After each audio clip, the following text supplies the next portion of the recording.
Okay, we are live. Hello, everyone. This is Erinn Morgan. I am the editor-in-chief of Eye Care Business Magazine. And thank you for joining us today. We're excited to be here today with some very fantastic folks from Ogi Eyewear. And I am excited to introduce you to Rob Rich, who is the founder of the Optical Foundry, which Ogi Eyewear is a part of, and David Duralde, who is the design director for the Optical Foundry and Ogi Eyewear as well. So welcome, David and Rob. Thank you so much for joining us. Thanks for having me. We're excited to learn a little bit more about Ogi Eyewear, and I know you'll share a little bit of background on the brand, kind of what's going on with the collections, and David's going to share probably a little bit of trend direction with us for the season and kind of what eyewear would be great to be stocking for your patients right now. And Rob, we're looking forward to learning a little bit more about the Optical Foundry too, which is kind of the parent company that you founded, which is doing a lot of cool things. So I'll kick off with the first question for Rob. We were excited, I just was so excited to see the Optical Foundry launched. Know that LA Eyeworks was, I believe that was the first kind of cornerstone in the Optical Foundry 5 years ago, I think, was, if that's correct. 5 years in September. Okay. In September. Fantastic. Yeah. So can you please share with us a little bit about the inspiration behind the Optical Foundry and kind of, the background of the company over the last few years, how you came to found that. I know you have a history in the industry as well, and kind of what are the goals and the vision of the company? So the idea behind it was coming from really where my background was retail. I was a retailer for a long time, since '94, and so the impetus was what kind of company would I like to do business with as a retailer? What did they do? What did they stand for? How did they conduct themselves? And, it was a natural fit when I pretty much exited retail was to get involved with LA Eyeworks. We had a really great relationship with Gay and Barbara, and it extended back really to almost the beginning of when I got into retail, which was in '94, and the opportunity came along to really join that team and buy that company. And that was it. That was the entity at that point. There really was no foundry because that was one entity. I had been at Ogi previously, and then I had left and had done this with LA Eyeworks. The opportunity came along back in July, August of '19 for me to come back to Ogi and redo some things that had gone astray after my departure from Ogi, which happened slowly between 14 and 16. So I had been at Ogi from 2005 all the way until really on a day-to-day basis. I was out in 14 and then left for good. And so came back and then all of a sudden had two pillars, let's say, and that's when the Foundry was sort of formed, because what it is gives me the opportunity, or gave me the opportunity, to create an entity that, did the things that I felt were important, cater to the independent, retailers, to have entities that create original styles, create trend as opposed to follow trend, focus on customer service, and have an entity that really was focused on succeeding when our customers succeed, with zero ulterior motive. The Optical Foundry doesn't have a separate division that wants to take the independent opticals business away from them. We are succeeding when they succeed, and that's what our goals are, is to bring that. So those are the people that I would like to do business with when I was a retailer. And so I wanted to create this portfolio of brands that would extend styles, different price points and such. And that was the idea, is create something like that. And that's the direction we've gone, and we're excited about it. We just added Article 1 as part of our offering. So I saw that. The Eyeworks brands, we have the Ogi brands, and now we have Article 1. And so we were creating this portfolio with very different offerings and price points, and all original design. I think we have the best stable of designers, quite frankly, in the industry. And that's amazing for such a small, I'll say a small company relative size. Relatively. Yeah, for right. sure. And we have a tremendous infrastructure well beyond our size with the SAP accounting, which is best in class. We have tremendous inventory management, and we have a track record of extremely high deliveries. Our back orders historically were infinitesimal. Now we're having a little tougher time overall in the industry. I think generally we're having a tough time, but sure, we'll be through our rough patch of back orders in the next probably 30 to 45 days, and we'll be introducing our latest foray into technology, which is our virtual try-on, which is really dead on perfect. It's really great. We're really excited. So that's a little bit about the Foundry and the pillars of the Foundry and the reasons for the Foundry.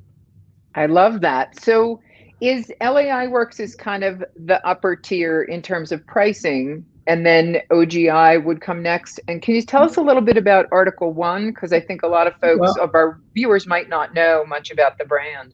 So our Article 1 was founded by and designed by a gentleman named Wes Studi out of Flint, Michigan, and he's still housed there and does his work from Flint. Okay. And so we still have that look and feel, if you will. So it's really sort of his vision in a couple different ways, and I wish he were here to describe it more fully. But they've got several different pieces to that collection.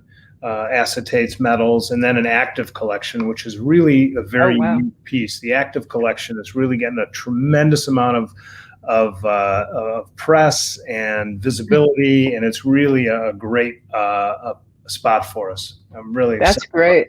Yeah. And where does the brand fall on the price point spectrum? So is it kind of moderate pricing? It's a little bit more expensive than OG. It's less expensive than Seraphim, and it's right about the same price point or a little bit more than Red Rose. And then we also have Fiction, which is above it's above OG, but less than Article 1, and then LA Eyeworks is at the top end. So at the top.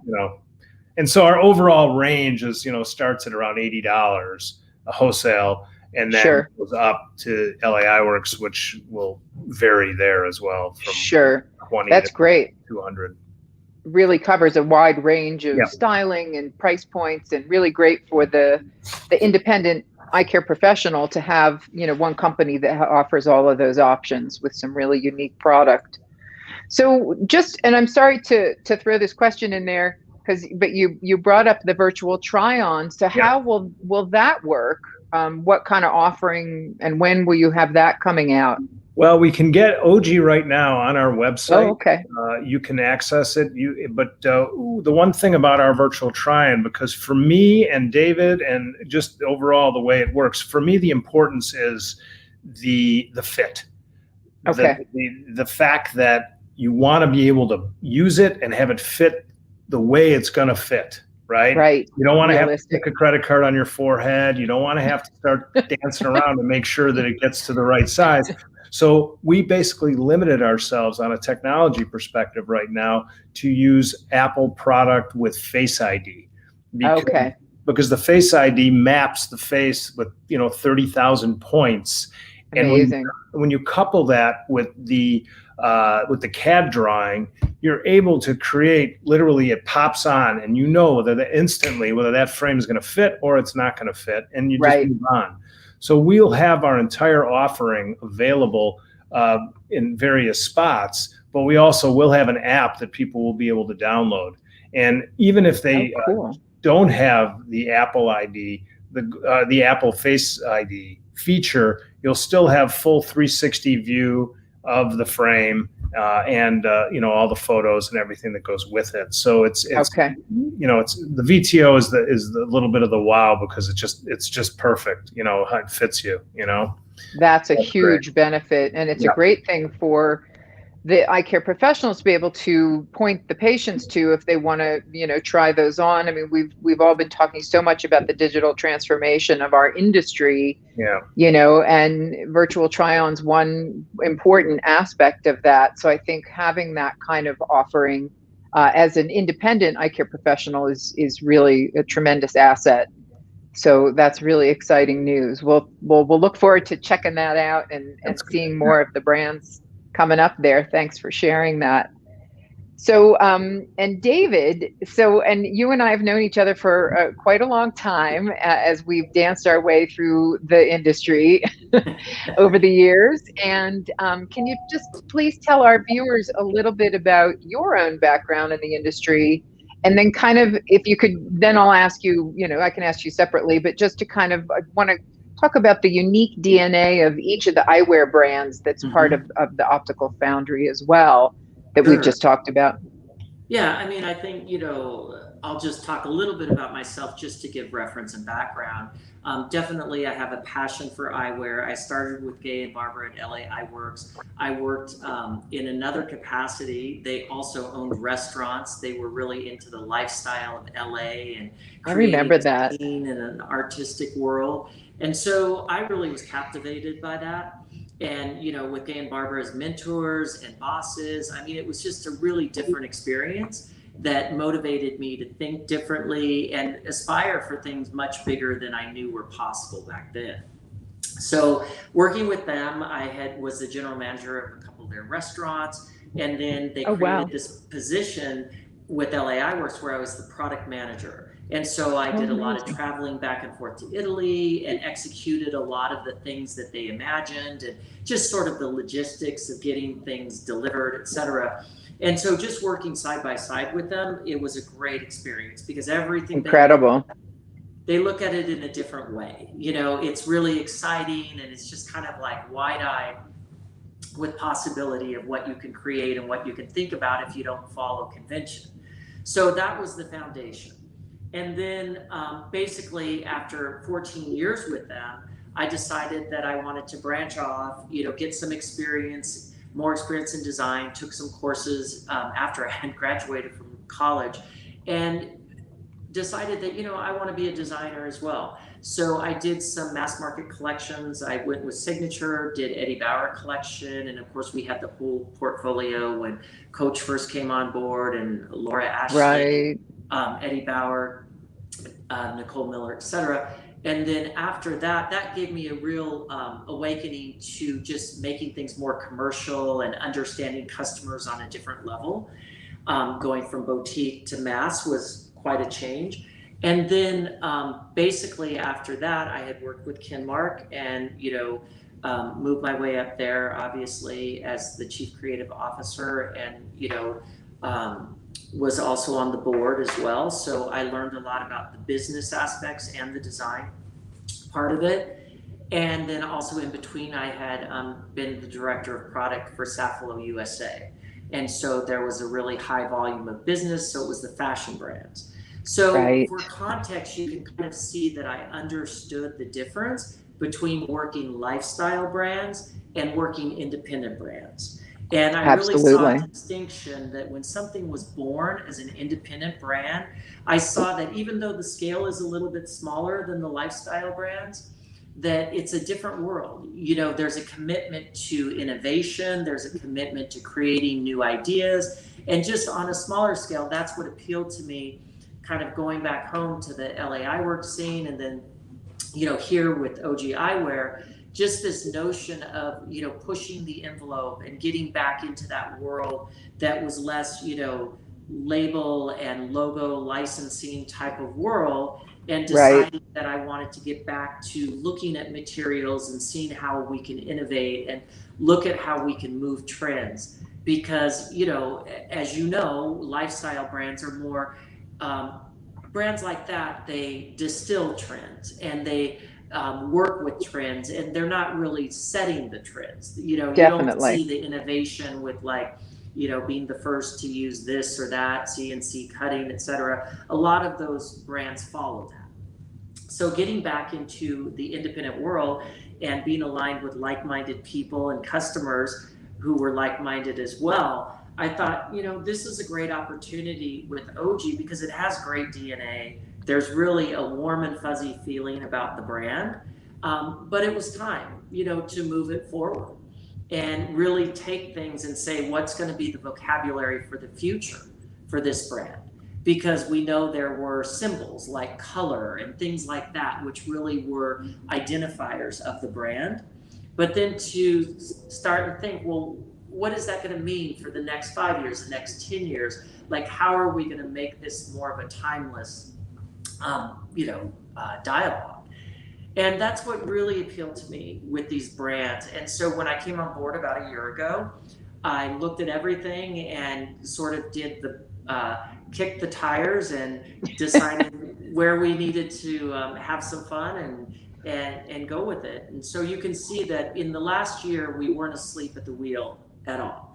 We definitely, as Rob talked about with VTO, we understood the importance of investing in tools for the independent optical practices so that they can, as you said, the digitization of the industry, so we've made some major investments there. And that's the thing about partnering with a company like ours, is there is a scale there so that we can really work through some of these things that will help these practices go and really thrive in the future.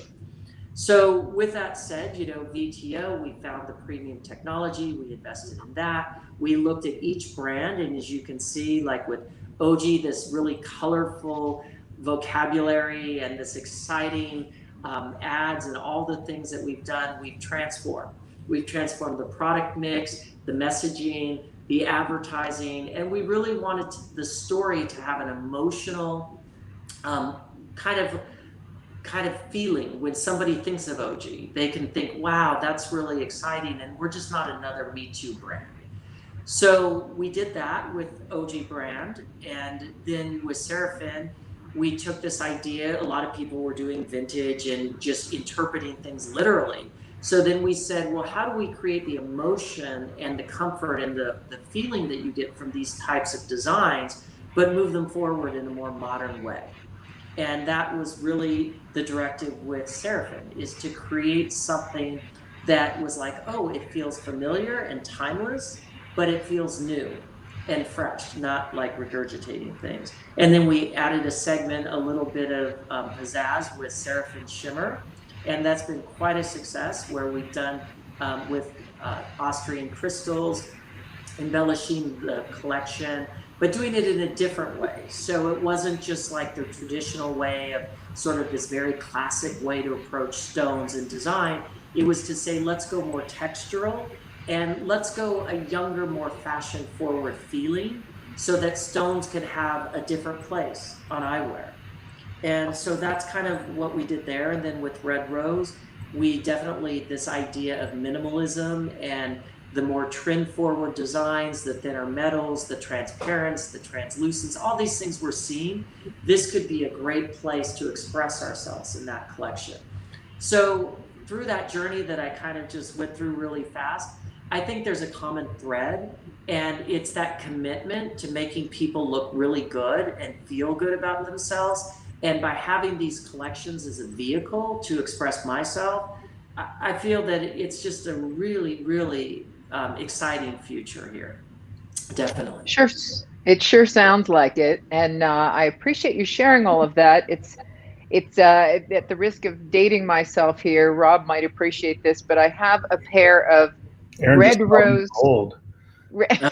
No, I'm dating myself. I have a pair of, they're so gorgeous. When Red Rose launched, like, forever ago, or when Ogi, kind of made a bigger splash. I mean, this was decades ago. I have one of the pairs of Eyewear, a silver, kind of thin, really just beautiful work on that frame.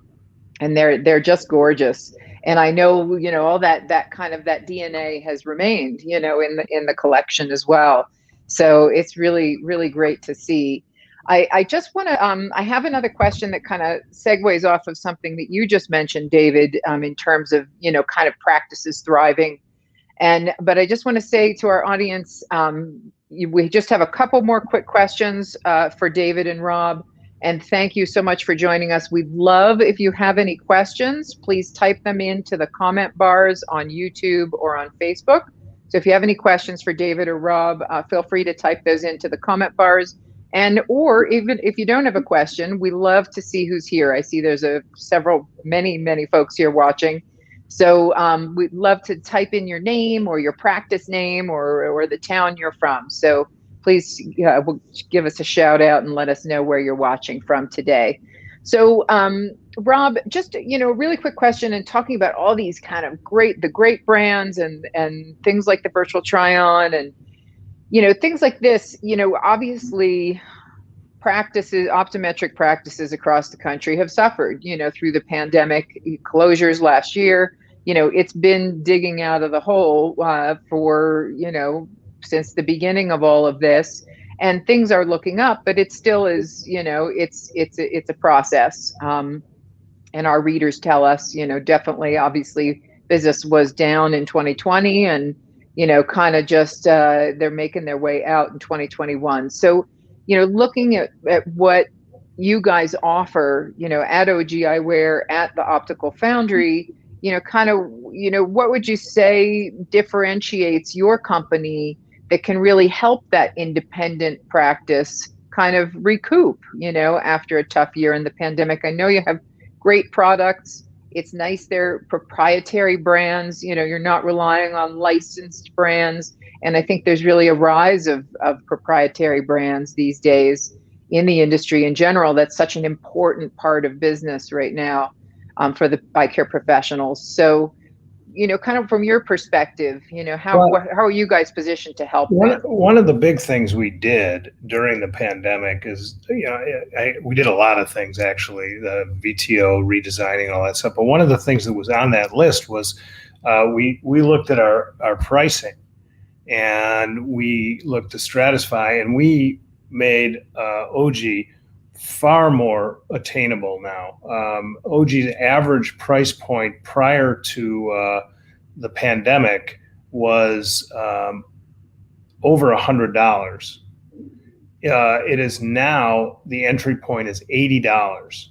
So our average price drop at Ogi was about 20% on the Ogi Eyewear on the Ogi collection.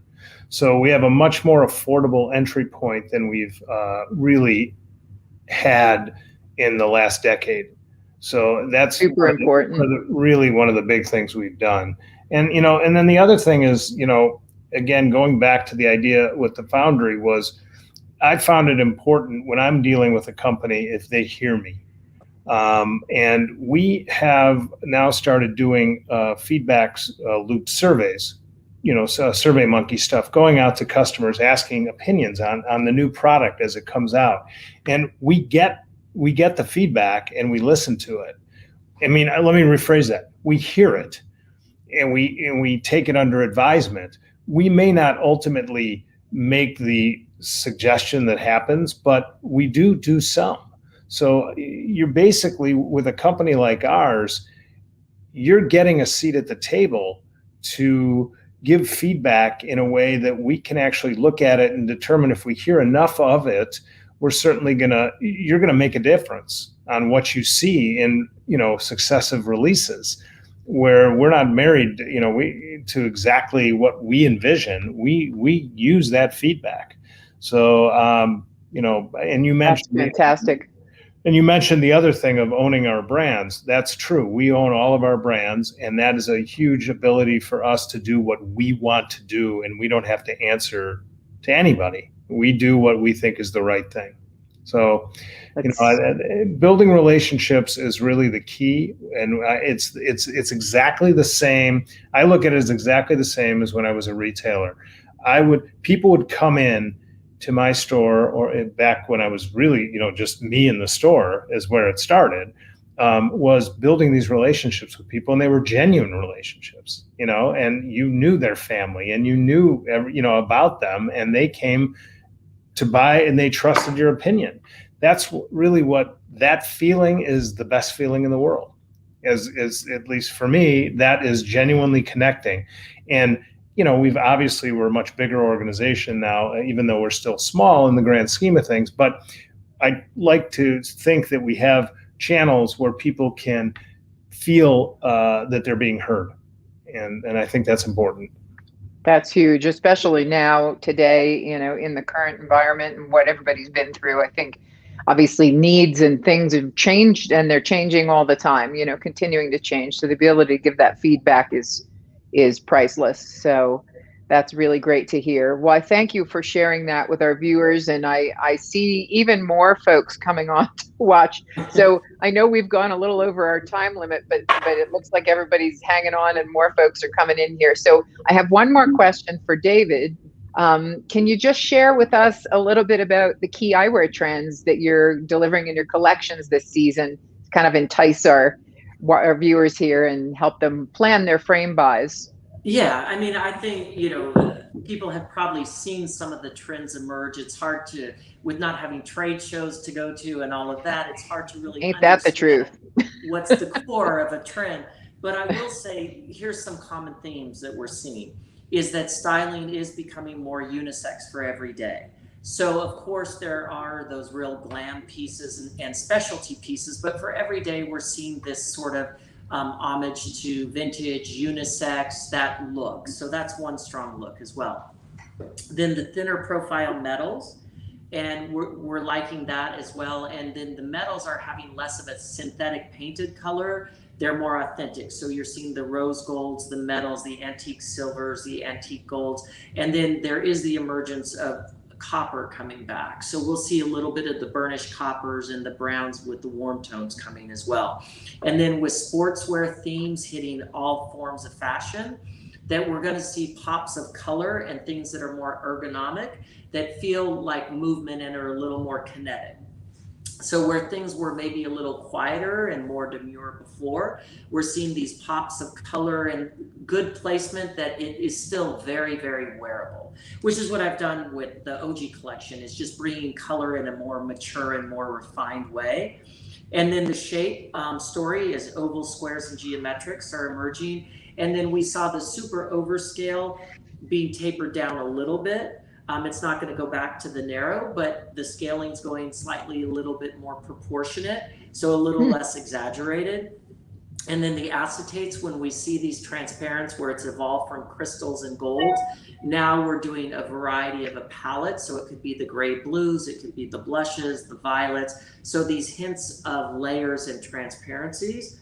And then just the color blending with laminations and pulling colors in and out, because the key is just wanting to look like an individual and be different and have, plastics that don't look like the same plastic that every single eyewear collection has. So there's a lot of workmanship with layering and laser printing and cutting and CNC cutting and things that give textural and surface variation as well.